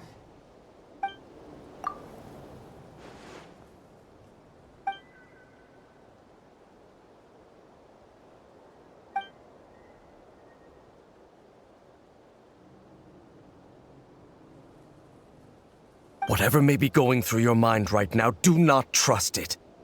I urge you not to believe his lies. The notion that Khaenri'ah has been revived is preposterous. Unless I see it with my own eyes, I refuse to entertain it. There is only one thing that should demand our attention in this instant, and that is silencing this man for good. Obstinate fools! Give me the embrace of the abyss and be baptized! Do you still not understand? You battle insane! Fallen leaves, adorn my night! Stars! I'll handle this. Send off from the Spina with love. Watch out! My body is feeling. Let the show Will begin. not bring shame to the name of the abyss! I'll handle this. Hey there! Wind Strider! Fire! Well, with rocks. Umbrella warfare, I guess. As one with wind and cloud! That should be all of them, right? So, We've destroyed the Abyss Order's headquarters in Natlan, but somehow, that didn't feel satisfying at all. Are you still thinking about what that guy said? You look really worried. I understand. You think she might be from the revived Khaenri'ah, yes? I have said my piece. I doubt Khaenri'ah could have been revived so easily. But if it will give you some peace of mind, you should talk to her and test your theory. I will stay here and do some post-battle cleanup. Perhaps there are some clues left to be found.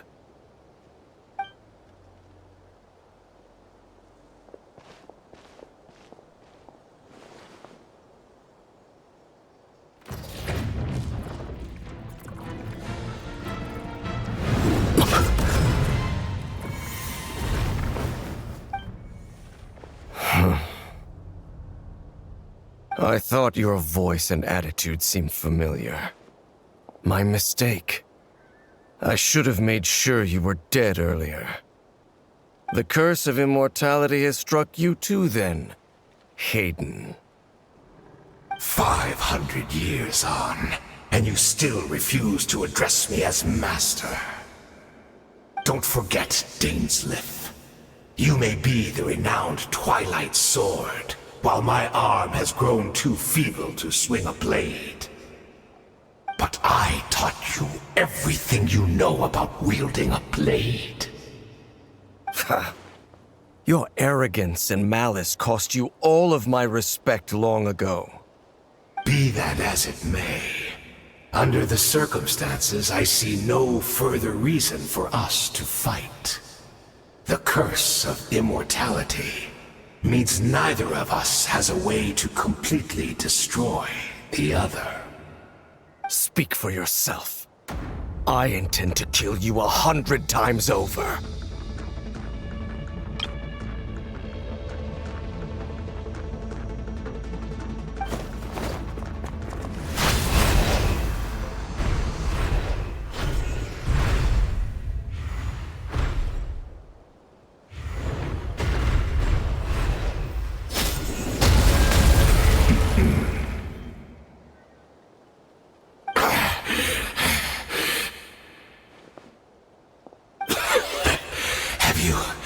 Finally had enough. You weren't joking then, huh? Never, in all my worst nightmares, have I experienced anything close to the pain of 100 deaths. Surely, there's no point taking out all your hatred on me alone. That was just for your actions in the Abyss Order. If I took into account what you did in Khaenri'ah, you'd soon find out how much darker your nightmares can become. All right, I believe you. Still, aren't you at least a little tired now? Why don't we sit down, perhaps? Chat a little.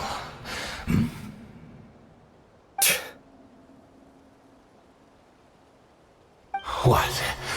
Not a fan of reminiscing about old times? Well, I suppose you don't have many fond memories to look back on. I never thought you'd side with the Abyss Order, Haden. You could have easily blamed the princess for her betrayal. Indeed. When the Cataclysm first struck, everyone prayed for the Savior to deliver them. But she was nowhere to be found. Yes, we knew that the great abyssal power within her had been divided up. Yet we still despaired at her choice to leave us. Still, I believe that everything she's doing now, including her regret over what happened, comes from a genuine place in her heart. And besides, who else can we place our faith in? We are proud Khaenri'ahs, are we not? I mean, we can hardly turn to the gods. I suppose you have changed a lot over the past 500 years. Otherwise, I'd have never expected you to forgive her. Had you been so generous during your time at the Knight Academy as my instructor in Black Serpent blade work, I might not have come to loathe you so much. Is that so? All my good deeds were clearly in the spirit of the Academy's code of chivalry. Yet I received corporal punishment for being restless and brash. And as much as it pains me to bring up his name, even my co-student, Sir Telogi, was prosecuted for following the spirit of knighthood. He even lost limbs over it. There's little point in discussing it now, of course. But all of this was your doing, wasn't it, Haden? You wore a mask of benevolence as you viciously suppressed the next generation of knights, all to bolster your own position and reputation. What? Too cowardly to admit it? Oh, I'm sorry, Dainsleif. I would apologize to you for those actions, truly. But the fact is, I honestly can't remember them anymore. Look at me. Look at what has become of me. Only by the Abyss's grace have I managed to maintain this physical form. But as for the rest, memories, spirit, emotions, personality, they have long become eroded, fragmented beyond recognition. Even if mine was a past steeped in sin or in shame I once longed to hide, I would wish to remember it. Without my history, I fear I will become another person entirely. I would like to apologize for any misdeeds that are mine. So please, tell me everything. Tell me about the Khaenri'ah we once called home. No wonder your personality struck me as different. Memories are indeed a crucial part of a person's identity. So, the Khaenri'ah we once called home.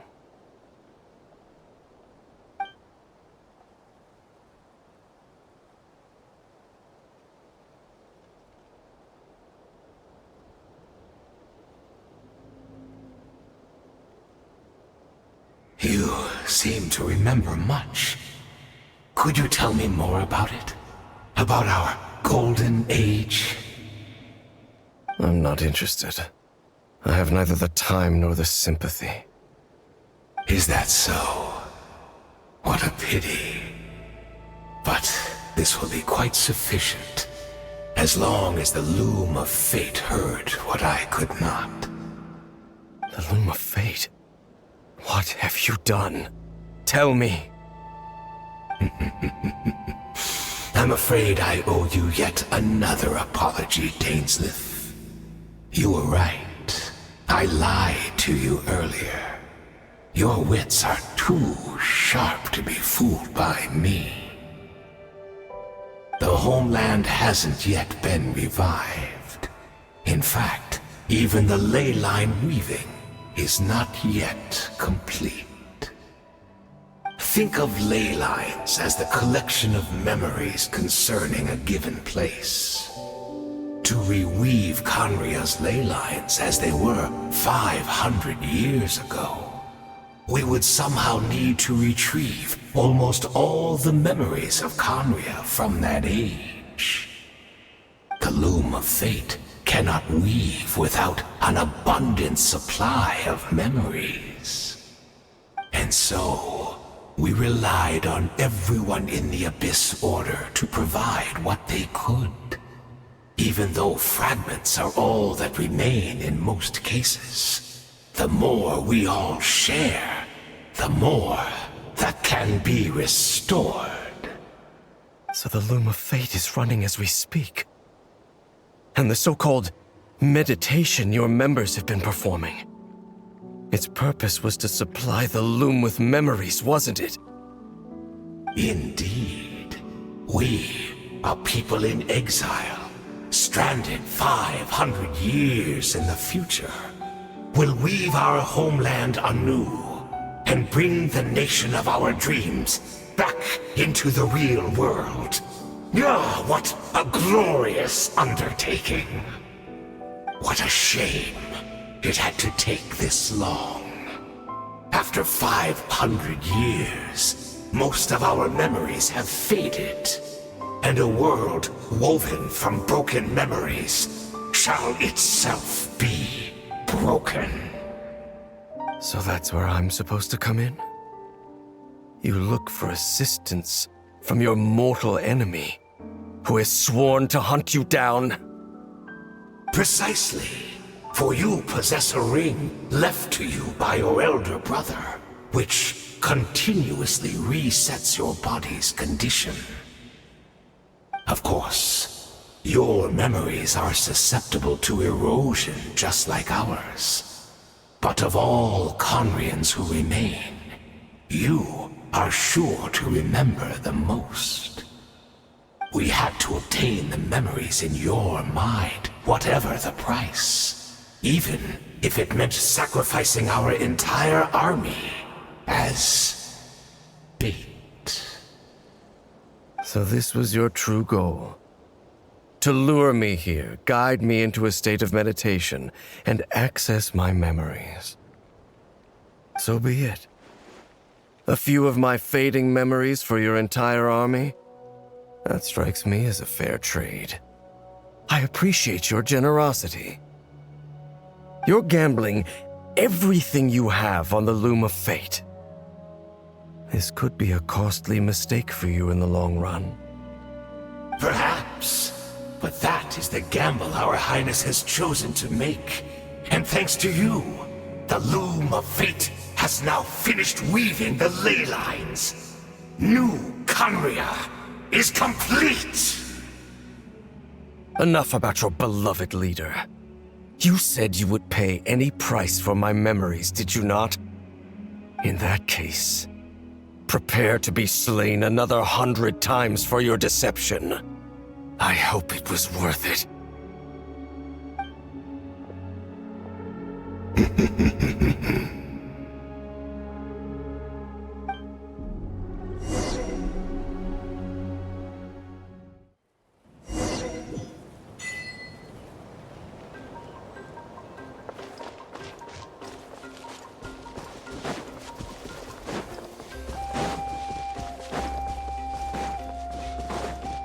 Time to go.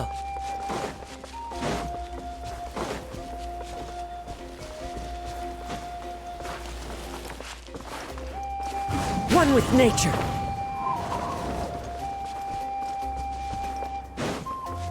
It's Direidyth! Great! She's still here!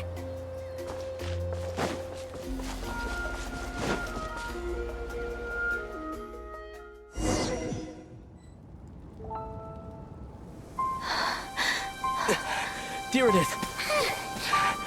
Direidyth, are you okay? Did something happen? Huh?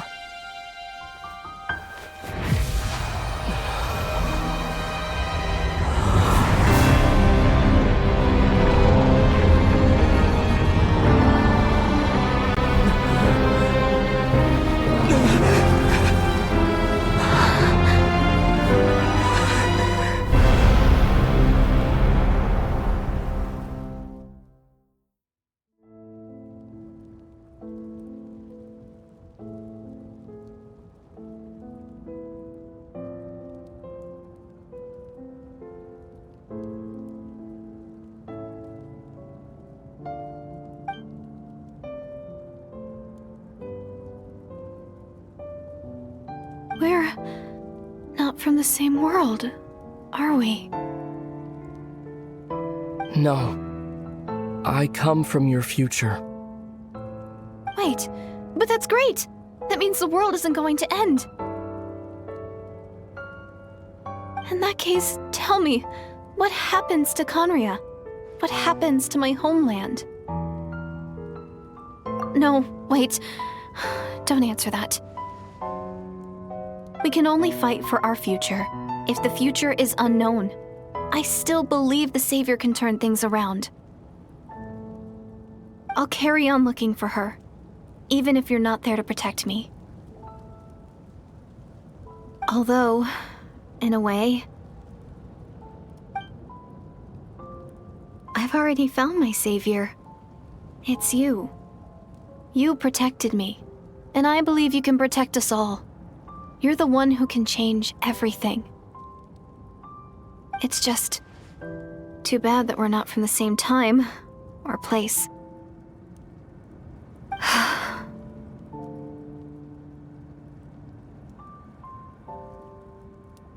Oh, one last thing before I forget. I know how much you want to find your sister. Surely she must be desperate to find you too. So, is there anything you can give me as a memento? Proof that we met? That way when I do find her, I can convince her that you're also searching for her.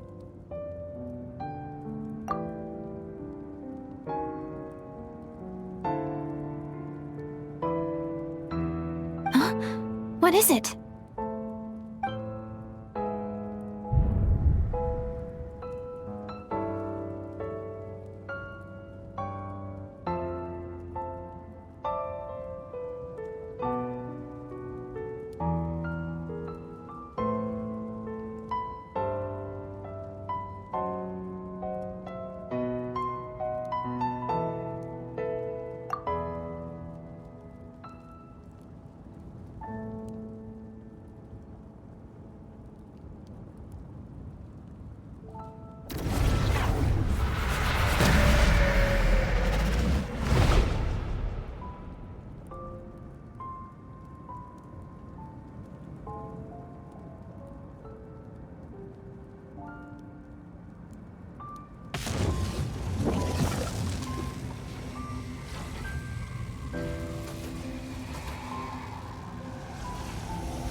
So that's what happened. Istaroth, the ruler of time, must have had a hand in this. There's no other way that this meeting could have taken place. I knew only the ending.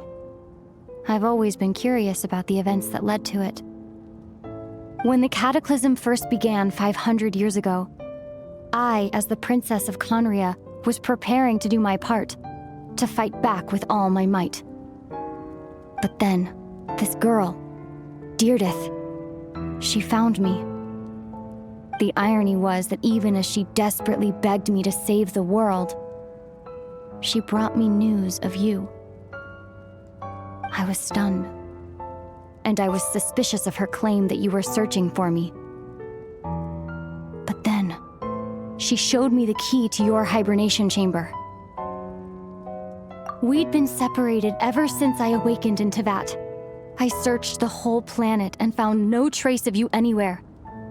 And then, she brought me that news at the worst possible moment. I was faced with an extremely difficult decision. I desperately wanted to see you again, but Conria was in equally desperate need of my help. I knew that no matter what I chose, I'd regret my decision for the rest of my days. So I steeled myself against the guilt and made my decision. I went to see you. But when I found you, you were still in hibernation. Even the key to the chamber was still secure on your person. I couldn't make sense of what I was seeing, but there was no time to think. I just grabbed you and ran. That's where we are right now. An intersection in our memories. This question has haunted me for the past 500 years. I never imagined the answer would come to me like this. So my actions 500 years in the future set everything in motion. Are you mocking me, Istaroth?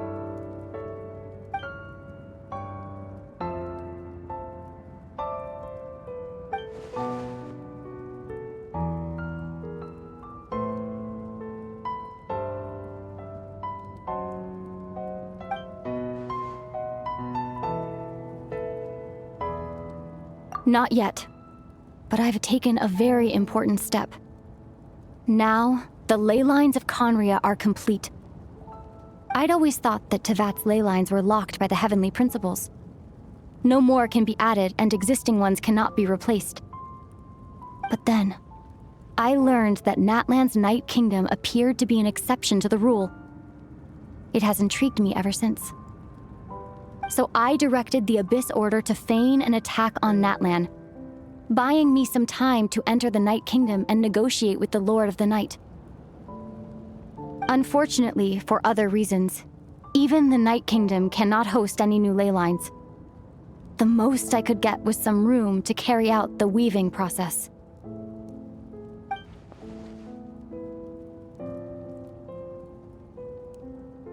Still, I received the Lord of the Night's permission and activated the Loom of Fate. Using an Intivat as the base, I was able to grow a realm based on the Conria of 500 years ago, superimposing it over present-day Natlan's space-time. That superimposition is what allowed you and Direidyth to cross paths.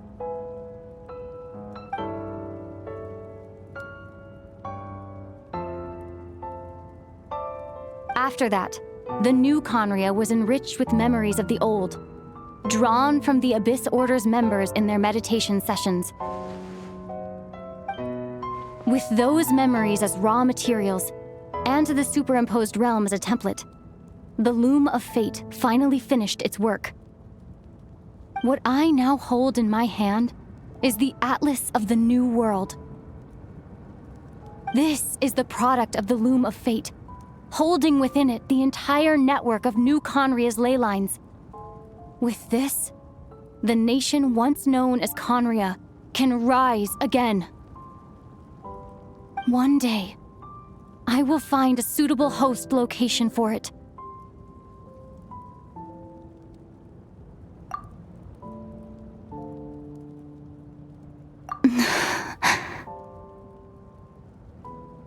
When I first arrived in Conria 500 years ago, my memory was completely blank. It was only after I had served as their princess for many years that I slowly began to remember everything, including you.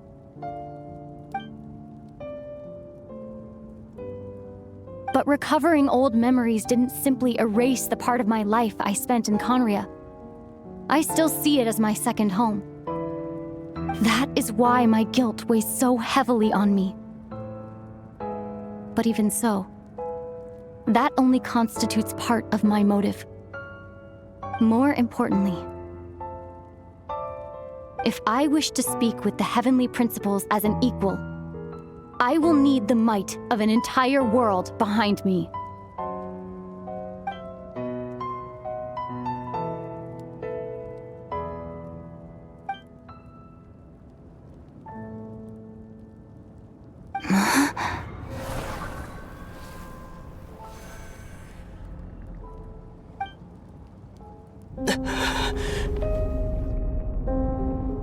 I don't know why, but the way you're talking, it just doesn't sound like you at all. Lumine, this whole thing, your plan, what does it have to do with us?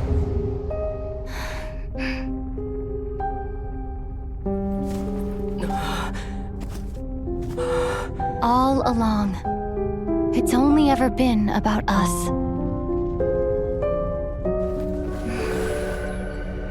Goodbye, Ether. We will begin anew at the end of your journey.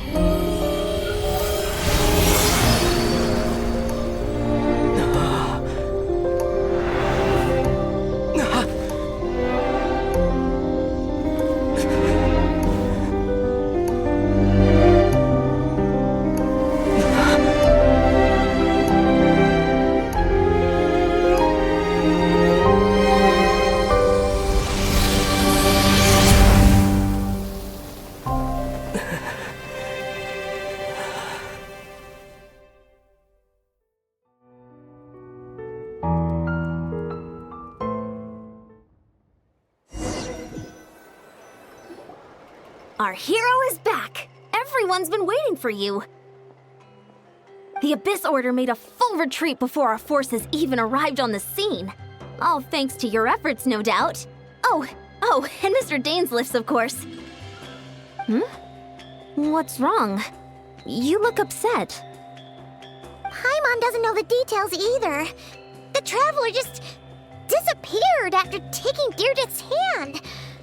It was like they got sucked into another world. Paimon was looking all over for him, and then he suddenly reappeared, right back in the same spot, but looking a lot more glum.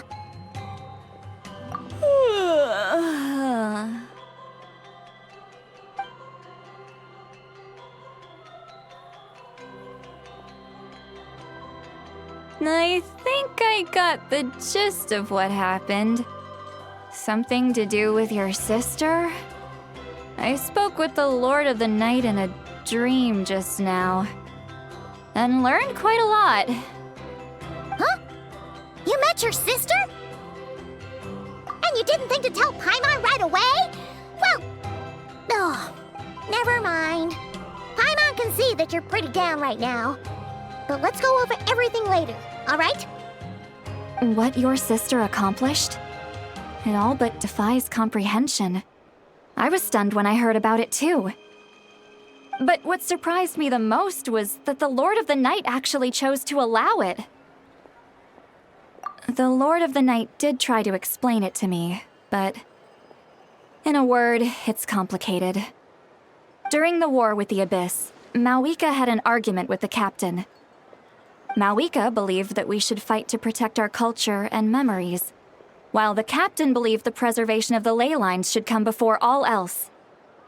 So, the Lord of the Night was very intrigued when presented with the Loom of Fate, and informed of its ability to weave ley lines.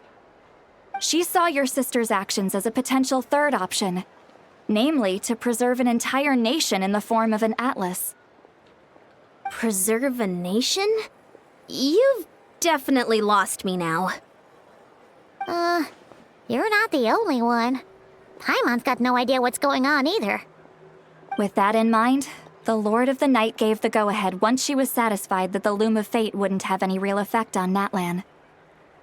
However, I believe she imposed an additional condition of her own.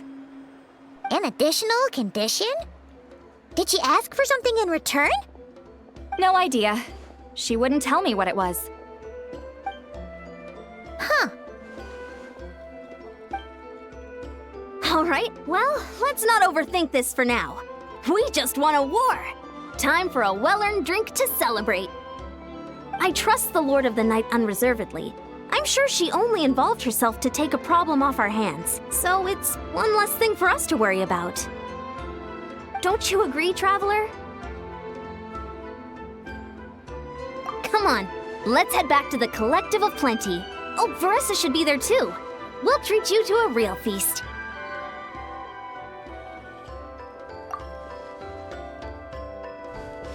Huh?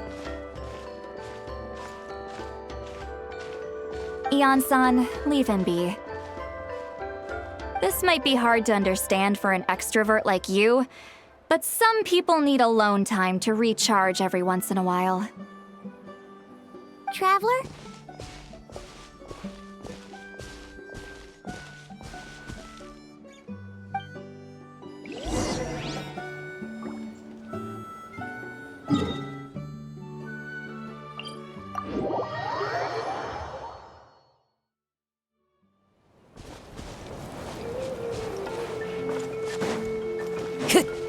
Time to go.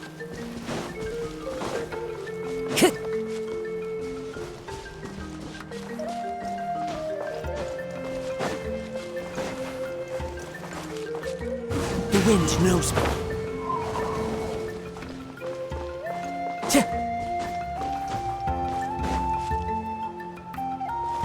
Into the wind.